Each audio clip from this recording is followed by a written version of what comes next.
ওয়ালাইকুম দর্শক বন্ধুরা, কেমন আছো? আশা করি সকলে ভালো আছো। তো তোমরা দেখতে পাচ্ছ Android help me YouTube channel. তো অবশ্যই আমি আছি তোমাদের সাথে। তো আজকে ফোনে থাকা এই জায়গায় যে ক্যামেরা একটা অ্যাপ্লিকেশন, এই ক্যামেরা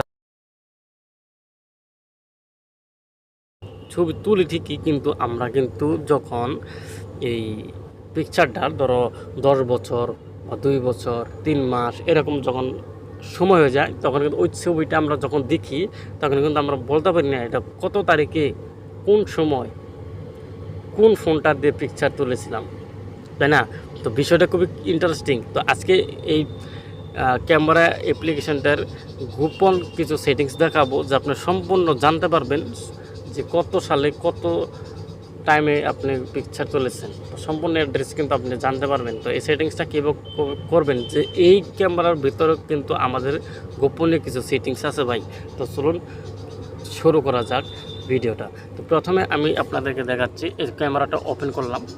তো ক্যামেরাটা ওপেন করে দেওয়ার সাথে সাথে এরকম কিন্তু চলে আসলো, তাই না? আমি আপনাদেরকে স্যাম্পল এই পিকচারটা এখানে তুলে দেখাচ্ছি। তো এখানে চলে আসলাম, দেখেন চলে আসার পর আমার পার্সোনাল লকটা আমি এখান দিয়ে দিলাম। তো দিয়ে দেওয়ার পর দেখেন এখানে পিকচারে কিন্তু কোনো অ্যাড্রেস বা কোনো টাইম কোনো কিছু শো করে নাই, তাই না? তো এটা যখন আমি 1 মাস পর যখন এই পিকচারটা দেখবো, তখন কিন্তু আমরা বলতে পারবো না যে এটা কত তারিখে কোন সময়ে পিকচারটা তুলেছিলাম, তাই না? তো এই সেটিংসটা কীভাবে করবেন? তো সেটিংসটা করার জন্য সম্পূর্ণ ব্যাগে চলে আসবেন। তো ব্যাগে চলে আসার পর এখানে এই যে এখানে যে দেখতে পাচ্ছেন, এই যে উপরে যে একটা সেটিংস নামের একটা অপশান দেখতে পাচ্ছেন, তো এই সেটিংসটার উপরে ক্লিক করতে হবে। তো সেটিংসটার উপর ক্লিক করে দেওয়ার সাথে সাথে এরকম কিন্তু অপশান চলে আসবে। তো এরকম অপশান আসার পর এখানে যে দেখতে পারছো শর্টিং মেথডের উপর ক্লিক করে দেবেন, ঠিক আছে? শর্টিং মেথডের উপর ক্লিক করে দিলেন।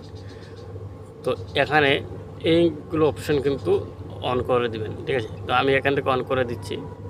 তো অন করে দেওয়ার পর কিন্তু ট্যাপ টু জুম, তো আমরা কিন্তু যখন ডিসপ্লের উপর ডবল ক্লিক করার পর জুম হবে, ঠিক আছে? তো এরকম করে নেবেন। তারপর এখান থেকে এই যেখানে যে দেখতে পাচ্ছ একটা অপশান, এখানে যে ফিঙ্গারপ্রিন্ট শুটিং, মানে আমরা যদি এখানে এই অপশানটা অন করে দিই, তার মানে এই অপশানটা অন করে দেওয়ার সাথে সাথে আমাদের কিন্তু কী হবে, আমাদের যে ফোনে ফিঙ্গার প্রিন্ট থাকে, ফিঙ্গার লক, তখন কিন্তু ফিঙ্গার টাচ করলে কিন্তু পিকচার মানে উঠবে। তখন কিন্তু আর ডিসপ্লের মধ্যে ক্লিক করতে হবে না, ফিঙ্গার ক্লিক করলে কিন্তু অলরেডি ছবি তুলবে। তো এই যদি আপনি এই ফিঙ্গারপ্রিন্ট শুটিং এই অ্যাপ্লিকেশন অপশানটা অন করে দেন, তাহলে কিন্তু ফিঙ্গারই ছবি তুলবে। তো তারপর এখানে দেখবো আমরা আর সেটিংসটা হচ্ছে নিচের দিকে পাচ্ছ ভিডিও রেজলিউশন। তো আমরা এটা কী করব, ভিডিও রেজলিউশন এর উপর ক্লিক করে দেওয়ার সাথে এটা কী হবে, এখানে দেখতে পাচ্ছি আমরা যখন মোবাইল থেকে ভিডিও করি, তখন কিন্তু এখানে এই 1080-তে এইচডি হয়। যদি কোনো আমি কম এইচডি করবো, তাহলে যে এখানে 720-এ ক্লিক করে আপনি সেট করে নিতে পারেন, তো আপনার ইচ্ছা। তারপর এখান থেকে বেগে চলে আসবেন।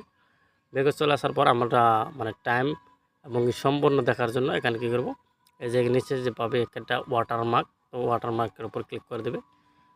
তারপর এই অপশানটা ফোন মডেল, এটা ফোন মডেল আমাদের কি, তার মানে কোন ফোনটা দিয়ে ছবি তুলছেন সেই ফোনের অ্যাড্রেস কিন্তু এখানে শো করবে। দ্বিতীয় নাম্বার হচ্ছে এখানে ডেট টাইম। তো এই অপশানটা অন করলে আপনি কত টাইমে বা কোন সময় আপনার ছবি তুলছেন এখানে কিন্তু সম্পূর্ণ জানতে পারবেন। তো আমি এখান থেকে দুটোই অপশানটাই অন করে দিলাম। তারপর এখান থেকে ব্যাগে চলে আসে, এখন দেখবো কাজ হয়েছে কি না। এখানে ছবি তুললাম, দেখেন ছবি তোলার পর এখানে আমি ছবির উপর ক্লিক করে দিলাম। তো ক্লিক করে দেওয়ার সাথে সাথে দেখেন আমি কিন্তু এই যে দেখেন, এখন কিন্তু আমি যদি এটা 1 মাস পর যখন পিকচারটা বের করবো, তখন কিন্তু আমি বলে দিতে পারবো যে কত তারিখে কোন সময় পিকচার তুলেছিলাম। দেখেন এই যেখানে কিন্তু স্পষ্টই লেখা রয়েছে, দেখেন এখানে দেখেন ওপো A54 ফোনটা দিয়ে কিন্তু আমি পিকচার তুলেছি, এবং 2025 সালে 11 এবং কি 8 তারিখে, দেখেন 11 মাস 8 তারিখে এবং কি 4:48 ছবিটা তুলছি। ঠিক এইরকমভাবেই আপনি কিন্তু ছবিগুলো তুলে এরকম কিন্তু বুঝতে পারবেন যে আপনি কোন ফোনটা দিয়ে কাজ করেছেন। তো এইভাবে কিন্তু সেটিংস করতে পারবেন। তো আশা করি সবাই বুঝতে পারছেন তো কীভাবে সেটিংসগুলো করতে হয়। তো সবাইকে ধন্যবাদ এতক্ষণ সাথে থাকার জন্য।